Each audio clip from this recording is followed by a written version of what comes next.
आज की कहानी का शीर्षक है आखिरकार।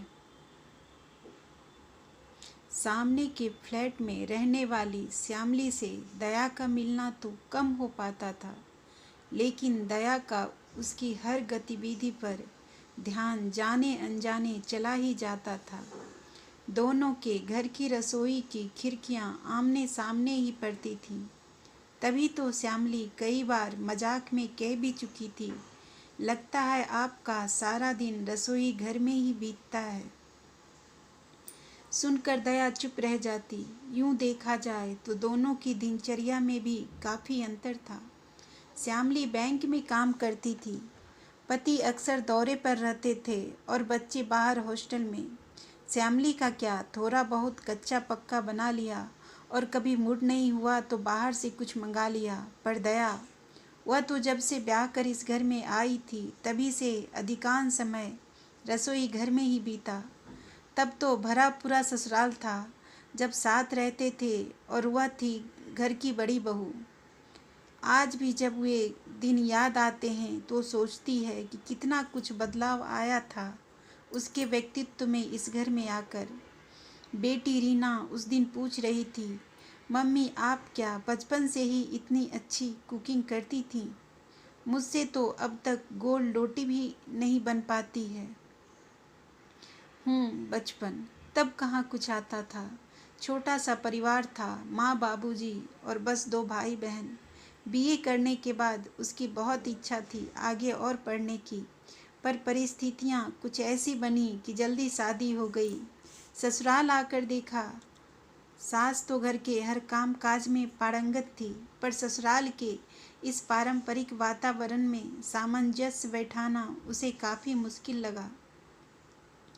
चूल्हा छुआई की रस्म तो खैर जैसे तैसे हो गई, पर जब कुछ दिनों बाद ननद प्रभा ने आदेश दिया कि अब सुबह की चाय भाभी बनाएंगी तो वह चौंक ही गई थी। कम से कम 25-30 लोग तो होंगे ही उस घर में उस समय, और तब तक तो उस घर में गैस भी नहीं आई थी। उसने तो अब तक अपने घर में ज़्यादा से ज़्यादा 4-5 लोगों की चाय बनाई होगी। चूल्हे पर काम करने की भी आदत नहीं थी।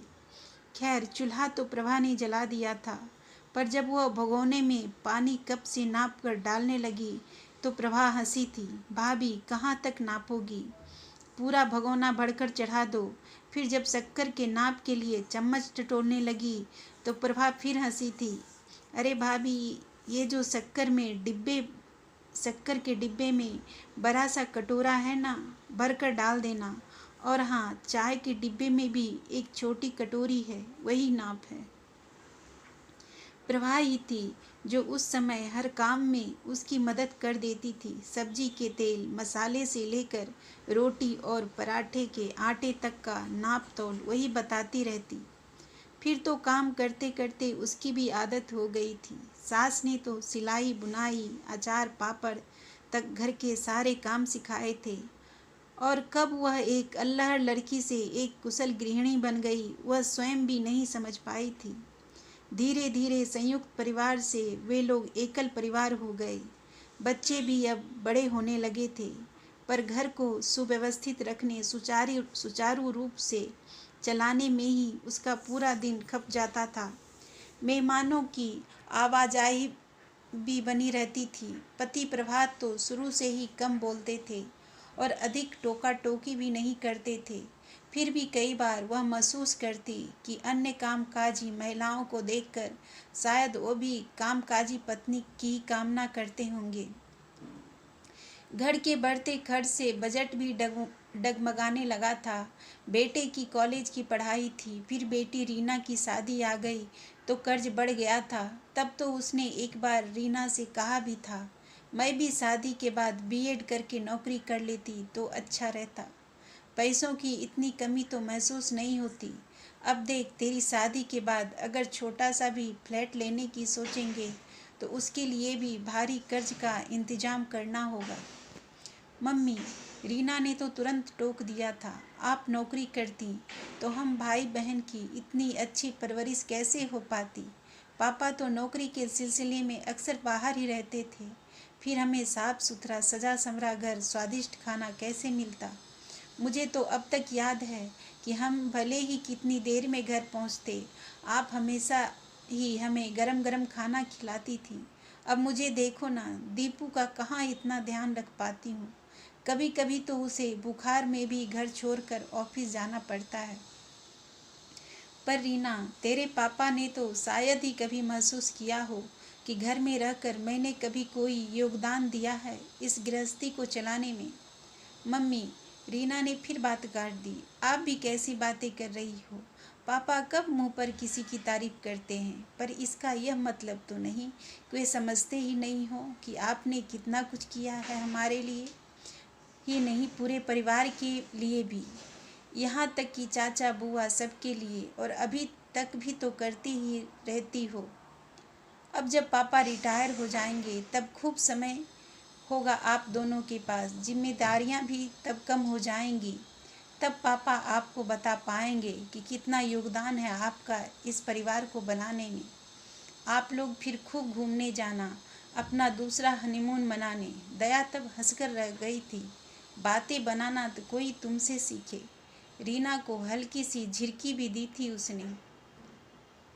पर अब तो प्रभात वास्तव में रिटायर होने जा रहे हैं। आज ऑफिस का आखिरी दिन है, पार्टी वगैरह भी है, फिर अगले हफ्ते बच्चे भी आ जाएंगे। पापा का रिटायरमेंट और 60 वर्ष पूरे होने की खुशी दोनों ही साथ मनाने का कार्यक्रम है। सोचती हुई दया बाहर लॉन में आकर बैठ गई थी। श्यामली भी शायद अभी बैंक से लौटी थी, स्कूटर खड़ा करके अंदर जा रही थी। उसके चेहरे पर मुस्कुराहट थी। जाने अनजाने पता नहीं क्यों वह अपनी और श्यामली की तुलना करने लगती है। चुस्त स्मार्ट श्यामली बैंक की नौकरी के बाद कितना वक्त निकाल लेती है। उस दिन पता नहीं कितने टीवी सीरियल्स की बातें कर रही थी।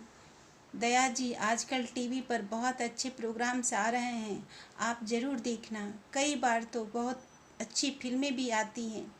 वह सोचती है कि वह तो कभी भी पूरी फिल्म देख ही नहीं पाती। घर परिवार मेहमान घर के कामकाज से मुश्किल से कुछ समय निकाल कर अखबार देख लिया या न्यूज़ सुन ली तो बहुत हो गया।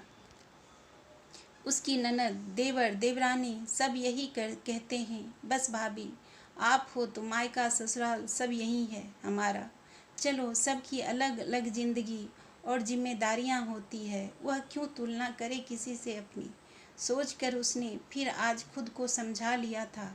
प्रभात को भी लौटने में काफ़ी देर हो गई। वह सोच रही थी कि एक कप कॉफ़ी बनाकर पी ले, तभी स्कूटर की आवाज़ सुनाई दी। चलो, ये भी आ गए, अब साथ ही बैठकर कॉफ़ी पी लेंगे। सोचते हुए वह रसोई घर में आ गई। प्रभात कपड़े बदलकर सोफे पर आराम से पसर गए थे। वह कॉफ़ी के साथ कुछ बिस्किट भी ले आई थी। अरे, खाना पीना तो बहुत हो गया, बस कॉफ़ी ही लूँगा। बहुत थक गए लगते हो। वह पास आकर बैठ गई थी। थका तो नहीं हूँ, पर सोच रहा हूँ कि कल से करूँगा क्या। बरसों से रोज़ सुबह तैयार होकर ऑफिस जाने की आदत रही है, अब घर पर अकेले क्यों, हम दो तो हैं ना। अब बरसों बाद समय मिला है तो घूमेंगे, कहीं बाहर जाएंगे। अब तो आपकी जिम्मेदारियां भी पूरी हो गई है। दया ने कॉफ़ी का कप आगे बढ़ाया और फिर अपना कप उठाया।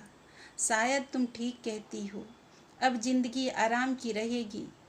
आखिर तुम्हारी तो पूरी ज़िंदगी ही एक रिटायर्ड लाइफ रही है।